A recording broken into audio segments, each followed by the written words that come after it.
Shalom, perkenalkan nama saya Gina Deborah. Saya sudah ikut Tuhan dari tahun 2012. Saya mengalami Tuhan sampai hari ini. Oke, hari ini saya ingin berbagi tentang pengalaman saya di tahun 2022 kemarin. Saya mengalami satu sakit, yaitu di bulan November saya didiagnosis dokter menderita penyakit tumor di bagian otak saya. Nah, awal gejalanya adalah di bulan April. Jadi sejak bulan April saya mengalami sakit kepala, saya sering pusing, sering tidak bisa beraktivitas, dan awalnya saya pikir itu hanya sakit biasa. Jadi setelah saya pelayanan di salah satu panti di kota Surabaya, saya pulang dan tiba-tiba saya pusing di bulan April 2022. Sejak hari itu saya mengalami sakit kepala, saya tidak bisa all out lagi dalam melakukan kegiatan, dan saya mengkonsumsi obat-obatan. Sejak hari itu saya mengkonsumsi Panadol untuk sakit kepala saya. Tapi yang terjadi bukan semakin membaik, tetapi semakin hari kesehatan saya semakin menurun. Saya semakin drop, sehingga suami saya mengatakan, coba kita pergi ke salah satu dokter yang ada di Jakarta untuk check up MRI semuanya. Dan ketika kami ke sana di bulan November, saya selesai di MRI dan hasilnya mengatakan bahwa ternyata saya mengidap satu penyakit, dan berita itu sangat mengguncang hati saya sejujurnya. Waktu pertama kali saya tahu saya ternyata kena tumor di bagian otak saya. Nah, setelah itu apa yang saya lakukan? Saya lari ke toilet sebentar, saya cuman menangis, mungkin 1 menit. Saya katakan kepada Tuhan, Tuhan, saya tahu kepada siapa saya percaya. Jadi saya hapus air mata saya dan saya kembali menguatkan hati saya, dan saya berkata, ayo saya bisa bersama dengan Tuhan. Saya kembali ke ruangan dokter tadi dan ke tempat suami saya berada, dan saya bilang ke dia saya tidak mau operasi, tetapi dokter menyarankan saya untuk ibu harus segera mungkin dioperasi karena ternyata tumor ini berada di bagian otak saya, di batang otak, dan ternyata itu bisa mengakibatkan saya bisa meninggal dadakan. Artinya kalau tidak diangkat, saya tidak tahu bagaimana hidup saya ke depan. Jadi tiba-tiba saja hidup saya yang tadinya penuh harapan, tadinya penuh dengan antusias bagaimana saya mengurus anak dan lain-lain, tiba-tiba kayak, aduh, aku merasa apakah besok masih ada harapan. Dan anehnya waktu itu saya mengalami yang namanya damai, yang uang tidak bisa beli, yang dokter tidak bisa kasih, tapi saya di hati saya merasa pasti Tuhan tolong, pasti ada mujizat. Nah, saya bilang ke suami saya, oke, sekarang saya nggak mau andalkan yang lain, saya mau beriman, yaitu saya nggak mau operasi sama sekali. Dan saya tidak mau kamu mempengaruhi saya untuk operasi. Jadi saya minta suami saya untuk sepakat waktu itu di Jakarta.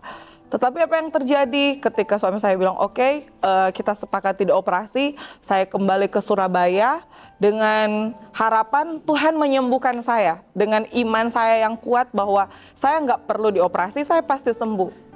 Seiring berjalannya waktu, bulan November, Desember itu ternyata adalah bulan-bulan di mana Tuhan mengizinkan. Saya tidak berkata Tuhan yang kasih saya sakit, tidak.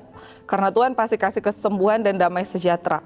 Tetapi ketika Tuhan mengizinkan itu, saya benar-benar hari demi hari melewati masa-masa ya seperti melewati lembah kelam saya sebutnya. Tapi anehnya saya merasakan Tuhan itu nyata. Di tengah-tengah lembah itu, di tengah-tengah masa-masa sulit itu, saya nggak tahu kenapa saya bisa ada kekuatan untuk terus mengucap syukur. Setiap bangun pagi, even itu kepala saya sudah seperti mau pecah. Tapi yang keluar dari mulut saya adalah, thanks God, I still love you, engkau baik. Engkau luar biasa. Dan itu yang terus saya ucapkan ketika momen-momen yang tidak enak itu. Nah, akhirnya bulan Desember pun tiba, suami saya sering melihat saya sudah tidak berdaya lagi di tempat tidur, dan akhirnya dia mengatakan, ayo bagaimana kalau kita ke Pinang, Malaysia untuk memeriksakan lebih lanjut, karena ada dukungan-dukungan dari orang-orang juga yang menyayangi kami. Dan akhirnya saya lemah juga, saya juga waktu itu sudah tidak bisa mendengar di telinga sebelah kiri saya. Dan saya memang sudah pasrah, sudah ada di titik ya sudahlah, mau mati juga saya nggak apa-apa.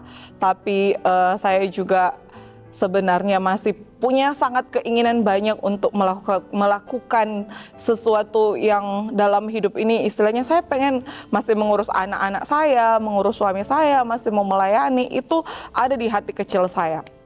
Jadi saya turunkan niat saya dan saya ikuti kata suami saya, kami ke Pinang, Malaysia, singkat ceritanya di bulan Desember tahun 2022.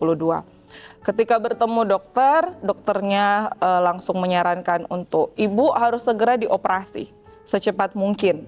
Dan akhirnya saya dan suami memutuskan, oke, kalau Tuhan yang mau kita operasi, berarti atas izin Tuhan pun Tuhan yang akan mengadakan segala sesuatu. Ya kita tahu bersama kalau operasi itu, apalagi di bagian batang otak itu tidak pernah mudah dan tidak pernah murah. Dan kami bergumul bukan hanya, kalau saya bergumul lebih ke gejolak bagaimana hidup saya ya setelah dioperasi. Apakah rambut saya masih ada atau tidak? Apakah saya masih bisa melihat atau tidak? Mungkin lebih ke jiwa saya bergumul. Dan ke suami saya mungkin bergumul lebih ke biaya. Jadi kita sama-sama menghadapi satu badai yang menurut saya tidak kecil. Badai ini besar. Nah, tapi yang ketika saya menghadapinya di bulan Desember, saya tahu begitu banyak orang hari ini sedang mengalami sakit.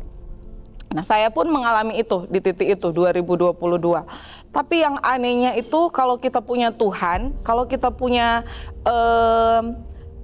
pengalaman dengan Tuhan itu, even di pengalaman sulit kita pun kita akan tetap bisa merasakan yang namanya sukacita yang tidak tertahankan. Sekalipun air mata saya waktu saya pergi ke Malaysia itu di pesawat saya sudah kadang nggak bisa nafas, tapi saya tetap merasakan bahwa ada satu pribadi yang nggak bisa saya jelaskan, yang hanya kita semua yang sakit, yang kalian terbaring sakit dimanapun berada, hanya kalian yang bisa mengalami ketika kalian panggil namanya, yaitu nama Tuhan Yesus.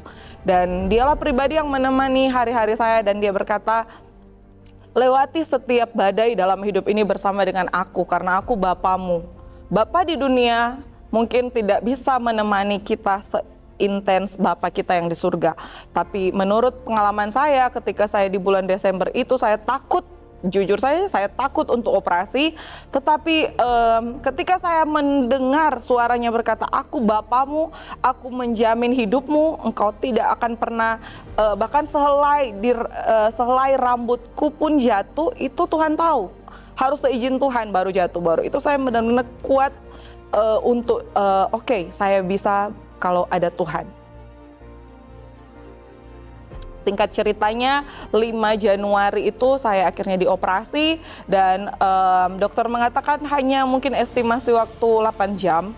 Tetapi yang terjadi kenyataannya adalah 14-an jam, hampir 15 jam saya di ruang operasi. Dokter demikian berusahanya, tapi sekali lagi mereka katakan hanya Tuhan yang bisa menolong hidup saya. Dan itu benar-benar terjadi. Saya menjalani momen-momen itu dengan pujian dan penyembahan. Di ruangan operasi, di saat semua sudah genting, di saat saya melihat alat di mana-mana untuk dipersiapkan untuk mengoperasi saya benar-benar mengalami ada satu pribadi yang mendatangi saya di samping kasur saya duduk, ranjang saya duduk, dan dia berkata, aku menjamin hidupmu sampai omega, sampai akhir. Dan itu benar-benar membuat saya kuat. Jadi siapapun yang hari ini mendengarkan video ini, engkau sedang sakit, tetaplah percaya. Sekalipun kenyataannya sulit untuk percaya. Dan saya menamakan video saya ini adalah, aku tahu kepada siapa aku percaya. Kalau kita punya Tuhan, di dalam lembah bayang maut sekalipun, kita akan tetap merasakan surga. Karena di situ ada Tuhan yang empunya langit dan bumi, dia juga yang empunya hidup kita. Dan saya percaya juga ketika saya melewati proses itu, air mata itu tidak pernah berhenti, terus saja mengalir. Tetapi yang anehnya, air mata sukacita itu lebih indah ketika kita menang pada akhirnya. Iblis itu bilang kadang dalam hidup saya, itu kan kamu sudah melayani Tuhan sekian lama, toh kamu juga tidak ditolong Tuhan.